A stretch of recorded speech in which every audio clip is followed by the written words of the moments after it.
Ang aking niluto naman ngayon ay nilagang baka. Sarap kasi ng sabaw ngayon na malamig ang panahon at maulan-ulan. Ito, kaya napaluto tayo ng nilagang baka. Ayan nga ang binili kong dalawang bulalo sa Pure Gold. Ating baka. Yan, guys. Tapos papuluan lang natin yan hanggang sa lumambot. Lagyan natin ng tubig at asin.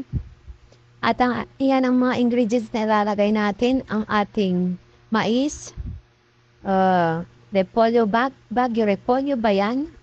Tapos meron tayong saging at potatoes at bagyo beans at sili at nor cubes.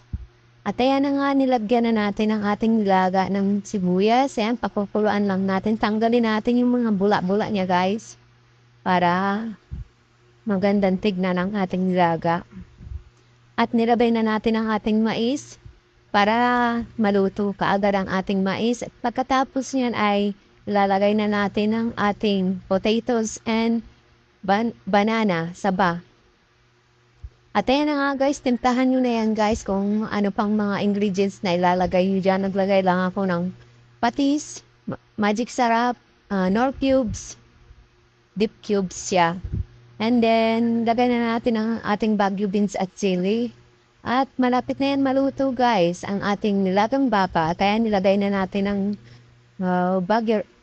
repolyo bagyo. At kung nagustuhan nyo nga ang video nito, huwag niyong kalimutang mag-follow. Salamat sa panonood. Tara guys, igup na tayo ng sabaw. Sarap!